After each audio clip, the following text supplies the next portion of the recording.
तो स्टूडेंट्स, बच्चों, आज आपके टाइम टेबल में डीवीएस की क्लास है और ईवीएस करेंगे आज हम। तो ईवीएस का ये चैप्टर किया था हमने पिछली बार। ये सफाई का चैप्टर यहाँ हमने कर लिया था। देखिए यहाँ तक कर लिया था। अब इसके बाद है ये ऐसे क्वेश्चन देख लेते हैं। जो लोग तुम्हारे स्कूल कॉलोनी या आसपास सफाई का काम करते हैं उन्हें पता करो और लिखो। उनसे पता करो और लिखो वे सफाई का काम कब से कर रहे हैं। तो भाई आपको किसी कर्मचारी की सफाई आती है ना, उससे कुछ सवाल कर लेना अपने पड़ोस में। ये आपका मोस्टली तो होमवर्क है। ये होमवर्क आपका खुद करना, वे कहाँ तक पढ़े हैं, वे सफाई कब से कर रहे हैं, कब से कर रहे हैं, उनसे पूछना है आपको वे कहाँ तक पढ़े हैं। कहाँ तक पढ़े हैं भाई, आप पता करना। ज़्यादा तो नहीं पढ़े मिलेंगे, कोई 10th किया मिल जाए वही बहुत होगा। क्या उनके परिवार या अन्य सदस्य भी यही काम करते हैं। वजह तो देखा गया है कि फैमिली में पूरी फैमिली करती है सफाई का काम, पूरे सभी करते मिलेंगे या ना भी करते मिले, आप पूछना उनसे।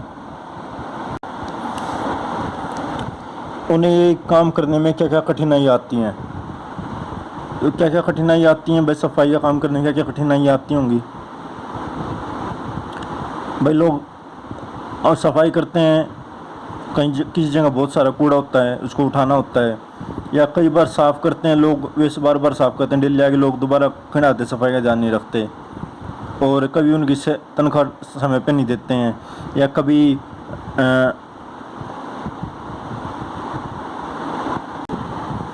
कभी लोग उनसे बदतमीजी से बात करते हैं। इस तरह से कठिनाई आती हैं उनके में। क्या ये काम, वे अपने काम से खुश हैं भाई। ये तो आप पूछना है खुश हैं या नहीं है। और यहाँ अब लिखना, आपको एक क्वेश्चन अपनी नोटबुक में करना है। आपकी नोटबुक चेक कर लूँगा मैं, काम करके रखना सभी बच्चे अपना। क्या वे चाहते हैं कि उनके बच्चे बड़े होकर यही काम करें। ये क्वेश्चन आपको उनसे पूछना है। भाई वे चाहते हैं कि उनके जो बच्चे होंगे वे भी यही काम करें। दिए गए वाक्यों में ठीक से के सामने सही और गलत के सामने गलत का निशान लगाओ। हमें कूड़ेदान में नहीं डालना चाहिए भाई, तो गलत बात है। कूड़ेदान में डालना चाहिए, ये गलत है।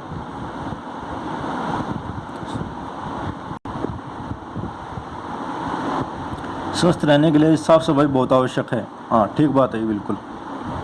कूड़ा फेंकना अच्छी बात है भाई, अच्छी बात नहीं है। कूड़ेदान में डालना चाहिए, गलत है। अपने गांव में शहर की साफ सफाई हम सब की जिम्मेदारी है। हाँ भी ठीक बात है, बिल्कुल।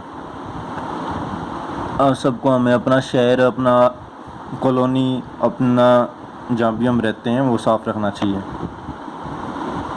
नालियाँ या सीवर साफ़ करना ज़रूरी नहीं है भाई, तो ज़रूरी है। गलत दे रखा है। नाली और सीवर साफ़ नहीं करेंगे तो घर की जो ये पाइपलाइन है, ये नाली सीवर में जाके मिलती हैं। नाली सीवर ही जाम रहे हो जाएंगे तो पानी घरों में घुस जाएगा। ठीक है स्टूडेंट, ये सेकंड क्वेश्चन है, सिंपल है, थोड़ा सा ध्यान दे लेंगे तो कर लोगे आप। कुछ महापुरुषों के जीवन से संबंधित प्रेरक प्रसंग पढ़ो। कोई 2 प्रसंग अपनी कॉपियों में लिखो।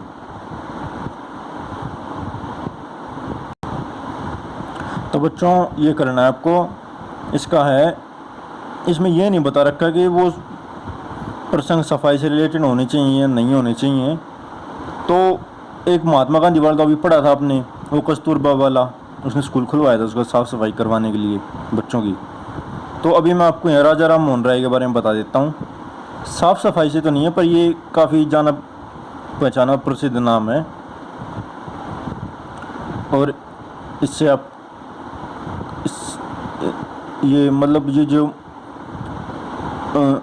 महात्मा गांधी महापुरुष होते थे, ये सब कई तरह के काम कर लेते थे। साफ़ सफाई भी उसमें ही थी। ये सब साफ़ सफाई से तो रहते ही थे। राजा राम मोहन राय भी साफ़ सफाई से रहता था। तो उसके बारे में पढ़ लेते हैं। अभी मैं एक बता रहा हूँ, अब राजा राम मोहन राय को भी अपने नोटों में लिखना, और ये जो कोई आप खुद भी पढ़ना, ठीक है। अगर साफ़ सफाई से ताल्लुक़ रखता हो तो बहुत बढ़िया बात है, पर आपको पढ़ना ज़रूर है किसी महापुरुष के बारे में। तो स्टूडेंट्स करना है ये काम आपको। मैं आपकी फ़ोन करके आपकी कॉपी मांगूंगा, या आपका ऑनलाइन भी व्हाट्सएप पे काम मंगा सकता हूँ और चेक करूँगा। कभी आप सोचो चेक नहीं करेंगे टीचर। देखिए बच्चों, जो राजा राम मोहन राय थे ना, वो एक समाज सुधारक थे, यानी कि सोशल रिफॉर्मर। उसका जन्म हुआ था बोर्न 22 मई 1772 को, यानी कि अब 2020 चल रहा है ना, 2021 चल रहा है अभी, तो उसका जन्म हुआ था आज से 250 साल पहले लगभग, यानी कि 249 साल पहले। और मृत्यु हुई थी उसकी 27 सितंबर 1833 को। उसकी जो इसको ये दफनाया गया है ना, वो जहाँ पर दफनाया, वो हिंदू था, वो जलाया गया था। वो ब्रिस्टल, यूनाइटेड किंगडम, ब्रिस्टल एक जगह है इंग्लैंड में, यूनाइटेड किंगडम है ना जो इंग्लैंड, वहाँ ब्रिस्टल एक जगह है।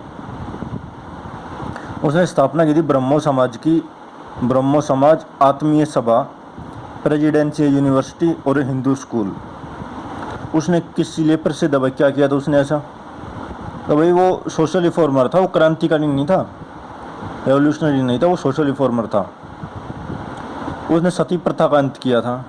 सती प्रथा मतलब जो पहले के समय में ऐसा होता था बच्चों कि अगर किसी पति पत्नी होते थे ना, जो अगर पति मर गया ना, तो पत्नी को अपने पति के साथ, किसी भी कारण से मरे से पति, अपने पति की चिता पर खुद का दाह संस्कार कर लेना पड़ता था, खुद ही मर जाना पड़ता था। इसको सती प्रथा कहते थे। काफ़ी पहले की बात है, आजकल तो ख़त्म हो चुकी है सती प्रथा, ये बहुत पहले की बात है। पर उस टाइम कंट्री का हालत कमज़ोर थे और सती प्रथा होती थी कि भाई सती हो जाती है, ऐसे कहते हैं ना, सती सावित्री, तो वही सती यहीं से आया, वो सती, उसे मर जाना होता था। और फिर उसने किया था चाइल्ड मैरिज। चाइल्ड मैरिज यानी कि बाल विवाह, छोटे छोटे बच्चों का विवाह कर देते थे पहले,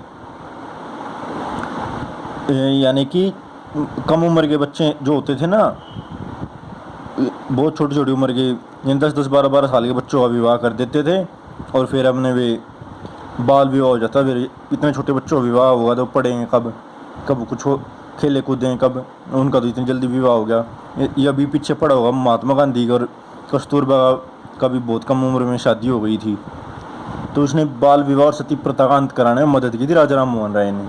ये अपने नोटबुक में लिख लेना, और किसी एक और के बारे में लिखना है, किसी के बारे में लिख लीजिए आप, चाहे तो देखिए आप कईयों के बारे में लिख सकते हैं। B.R. अम्बेडकर के बारे में लिख सकते हैं, जिसने संविधान बनाने में मदद की थी, अम्बेडकर। जवाहरलाल नेहरू, अपना पहला प्रधानमंत्री स्वतंत्र भारत का। लोकमान्य तिलक, पंजाब केसरी बोलते हैं जिसको, इसके बारे में लिख सकते हैं। तो और ये आपको लिखने किसी भी एक के बारे में और लिख लेना, 2 के बारे में लिखना चाहो 2 के बारे में लिख लेना, पर कम से कम एक के बारे में और लिखना, 2 हो जाएंगे फिर। एक राजा राम मोहन राय और एक इन तीनों में से। ये आपको करना है, अपने नोटबुक में काम कर लेना सभी बच्चे, किसी का भी चेक कर लूँगा और नहीं किया मिला तो फिर आपकी कंप्लेन की जाएगी स्कूल में।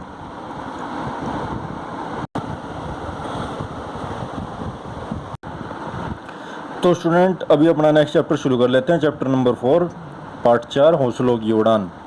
पक्का इरादा।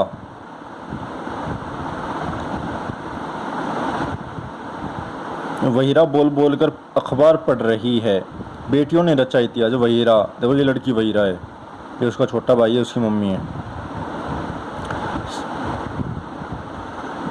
सिविल सर्विस परीक्षा 2014, सिविल सर्विस परीक्षा यानी यूपीएससी वाली।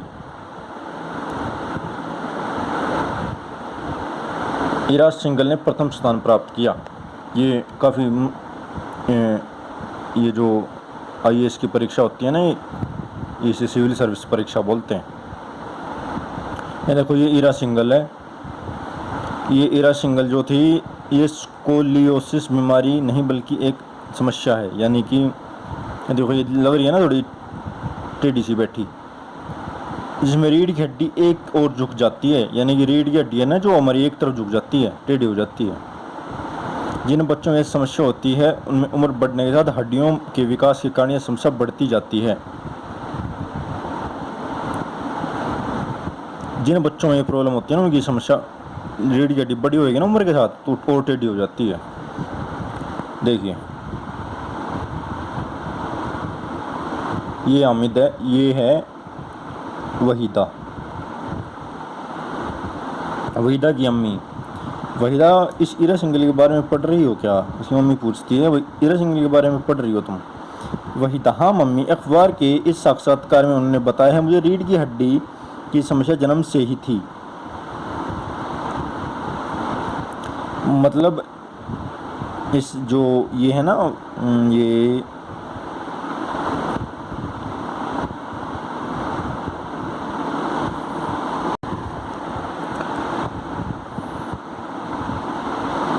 तो इरा सिंगल बोलती है ये असली की कहानी डाल रखी शायद।